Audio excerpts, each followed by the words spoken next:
Assalamualaikum warahmatullahi wabarakatuh. Perkenalkan, kami dari kelompok ahli waris yang beranggotakan Anissa Ramadhani, Nashwa Hasna, Aida Jasmine, Naufal Isyam, Ismail Hasan, Ricardo Cornelius, dan saya sendiri Muhammad Hadiati akan mempresentasikan hasil diskusi kami. Baik, di sini saya akan menjelaskan apa sih pengertian dari hukum waris barat. Yang pertama, menurut BW, hukum waris barat ialah tanpa adanya orang yang mati dan meninggalkan harta kekayaan, maka tidak ada masalah pewarisan. Yang kedua, menurut Pitlo, hukum waris barat adalah kumpulan peraturan yang mengatur hukum mengenai kekayaan karena wafatnya seseorang, yaitu mengenai pemindahan kekayaan yang ditinggalkan oleh seseorang yang telah wafat dan akibat dari pemindahan ini bagi orang-orang yang memperolehnya, baik dalam hubungan antara mereka dengan mereka maupun dalam hubungan antara mereka dengan pihak ketiga. Memasuki materi selanjutnya yaitu tentang unsur-unsur pewarisan, dan itu ada tiga ya. Yang pertama ada pewaris, lalu yang kedua ada warisan, dan yang terakhir ada ahli waris. Menuju penjelasan yang pertama dulu yaitu mengenai pewaris.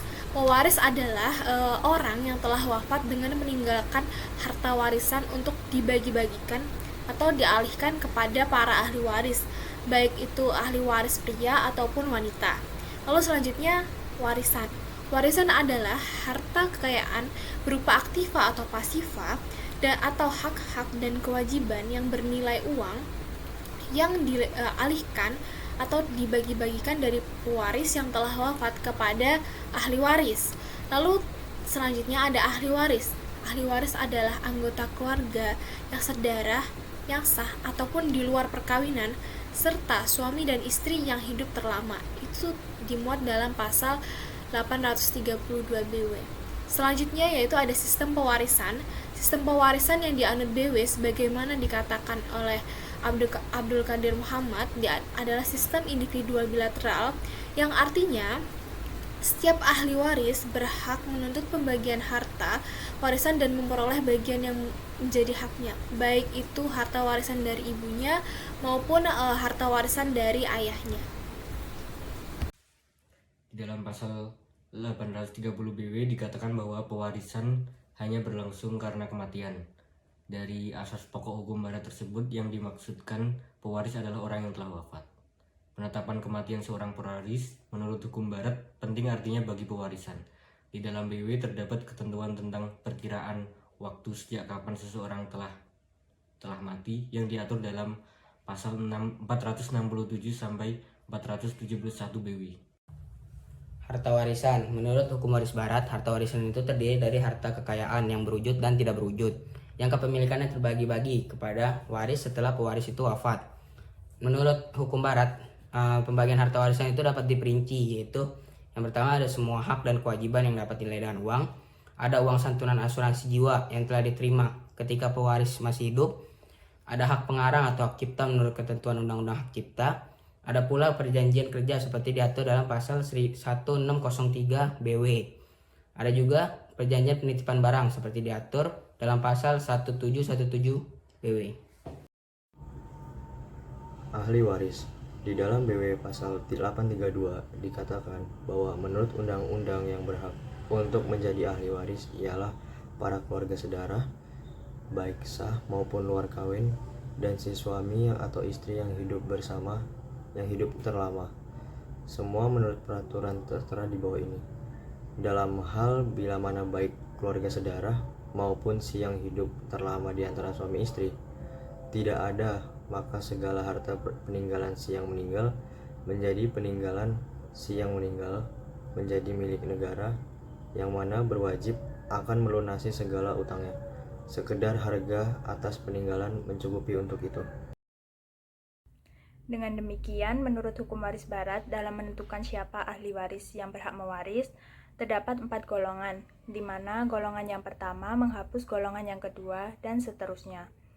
Golongan pertama sebagai waris utama menurut garis keturunan ke bawah, yaitu anak-anak lelaki dan perempuan termasuk suami atau istri yang masih hidup. Yang golongan kedua sebagai waris pengganti pertama, yaitu orang tua atau saudara-saudara dan keturunannya.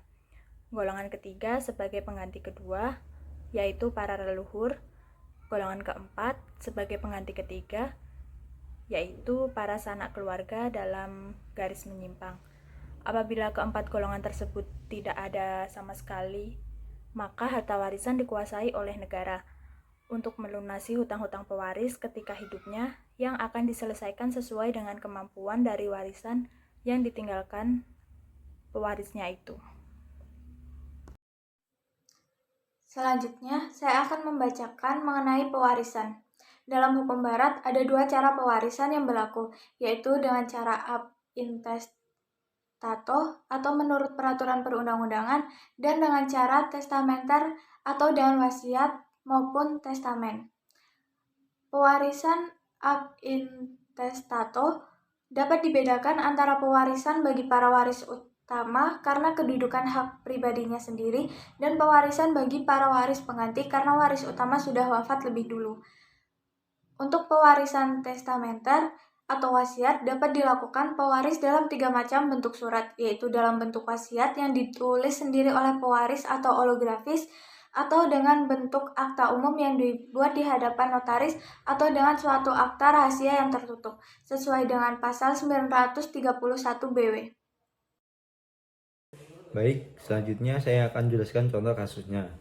Yaitu kasus yang populer adalah yang dialami oleh Aisyah Mochtar yang dinikahi oleh Murdiono secara agama Islam, tetapi tidak dicatatkan sehingga tidak memiliki kutipan akta nikah.